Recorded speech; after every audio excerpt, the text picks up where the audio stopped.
Good day and welcome to Phoenix 76 Tech Talk. I am Nick and I am here with my friend, Mark. and we are going to be talking about technology and how to get started if you're entering in for the first time or if you're transitioning in a career. We're going to have a fascinating conversation about how we can get you started on the right path. So, Mark, first question for you today. What motivated or inspired you to start your career in technology?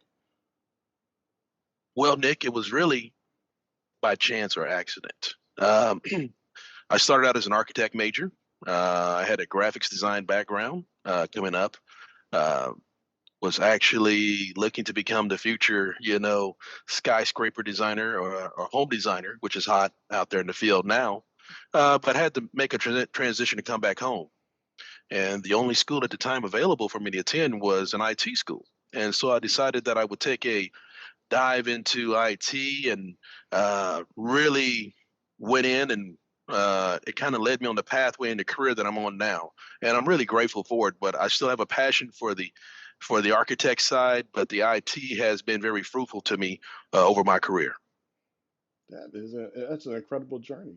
Can you share your educational background and Mhm. how'd you what kind of education did you use to get into technology? Well, for those who are out there, I'm gonna say I got mine the hard way, and that is I had a family at a young age, and so I bounced in and out of school. I was able to go and get receive my associate's degree with no problems. But when I went to pursue my bachelor's degree, I ended up leaving school three times Hmm. over the course of 20 years. And then I've gone back, and I'm actually still pursuing at this career point in juncture. So I'm still in school after 28 years of IT. Uh, I should say career growth. I'm still pursuing higher education. I probably have enough man hours to have four degrees in IT with educational background and training, certifications, and just knowledge share that I've done over that course of a history. I probably have enough to have a PhD. But for those that are looking to say that you must have that bachelor's or that a master's degree, it is important to pursue that. But in all aspects, you're going to spend your entire career learning. And you just have to show you have the aptitude in that. And I'm very proud to say that I've demonstrated that over my 28 years of IT history. So what I'm hearing, Mark, is that if you are willing to truly dedicate the time and effort, that education doesn't necessarily have to be a barrier here. It doesn't. You have a choice. You can receive the $80,000 in student loans, or you can put that into time well served. I believe that I have a lot of respect for those who really take that career path because it's something that I'm still pursuing as well. But on the same aspect, I didn't let it hold me back. I didn't let people shut doors on me that really said, you don't have a bachelor's degree or you don't have a master's. That really never occurred to me one time when I applied for a position or when positions were presented. I knew who I was. I knew my talent level. I knew my passion to do the work, and I'll be truthfully about everything that I've done. Is this most jobs I was asked for the next level. I didn't have to go pursue it. I was called or tapped on the shoulder, and they said, "We'd like for you to come run this department or run this organization for us." So my work and education levels spoke for itself. That is impressive. What advice would you give someone who is considering a career transition into the field of technology? Well, make sure that you do your research. One of the things that I always do, and I tell whether you're young, middle age, old, or whatever you're on your career life or your career pathway, is this: do a walk a mile. Reach out to someone you may know or may not know and ask them, can you come and visit the operation? Can you sit in for a couple of hours, maybe a couple of days? Doesn't matter. Just get some experience in it and see if it's something that you'll like to do. You know, um, I found that I've set the career trajectories for different people by just coming into my organization. They call me, young kids. They'll say, "Hey, Mark, we'd love to see if we can get into field service. Could we come and do a walk a mile with your tech team for about 2 or 3 days?" They come in, some love it, others like, I'm glad you showed me this because this is not what I want to do. And so by doing a walkabout with an organization or your group or where you may work and you want to get into the IT field, speak to the leaders of that organization and see if they can let you come in and do a walkabout with them and just get some experience. Find out where your trajectory may lead and find out where your passion is. And then that'll be where you get your most success from is by doing those engagements. So, Mark, what I'm hearing is that one is you need a level of curiosity, Mm-hmm.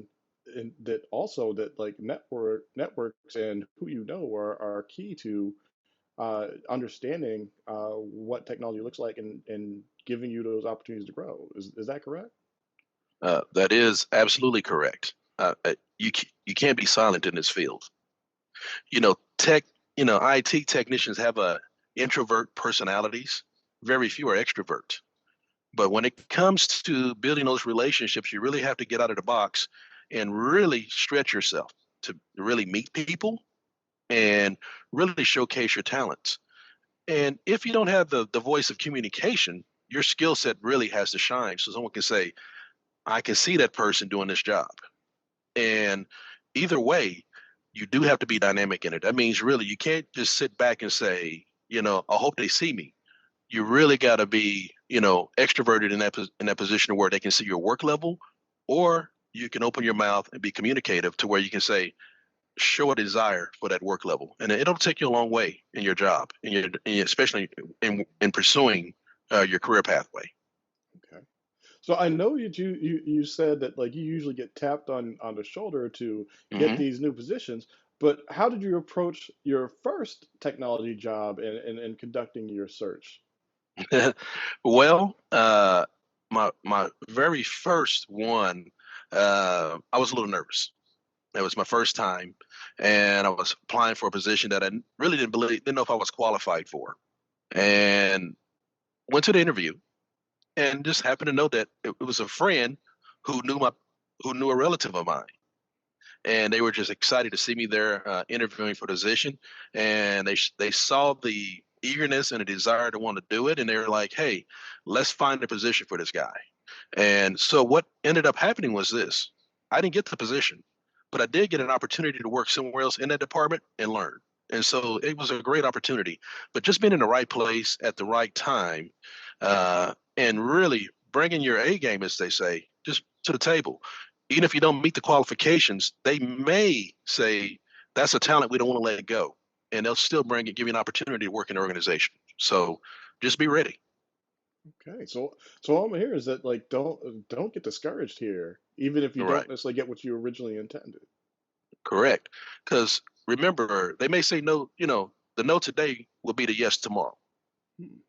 You know, you got to go through a few interviews sometimes just to get the courage to understand the questioning, what's going to be asked of you, to where you feel confident enough to where you're not feeling challenged or pushed back. Uh, Coming in there with confidence. Because when I do that, when I go into an interview, I set the tone. I introduce myself first. I say hi. I actually break the ice with them, let them feel comfortable speaking to me now. So it's just a matter of just, and that takes experience and knowledge.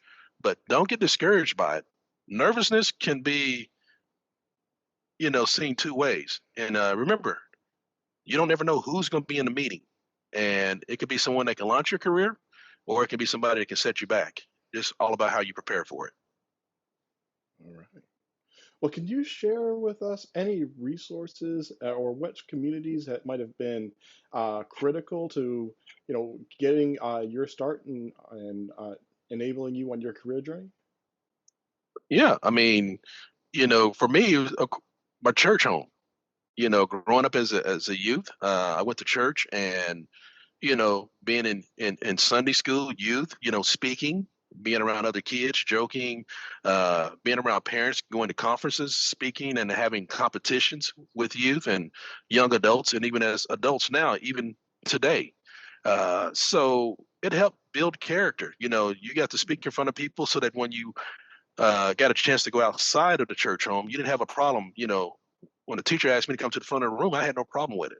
You know, and if they laughed or joked at me, I had no problem with that because they laughed and joked with me at church. So they were actually harder at church than they were in the real world. So, uh, yeah, I mean, my church home is where I actually got my foundation for speaking, because it was a family, and if you didn't do it right, they made you do it over. It's just that simple. So, I credit my church home to the attribute that I have. Well, you're going right where I was heading next, and because it sounds like you know you need to look at your skills holistically, and it's Hmm. not just necessarily apparently the technical, but there are other lessons on our pathways that will benefit us in our careers. Right. So Life's tough, right? I mean, let's just be honest. Life is tough. You're not always going to achieve everything in a time frame.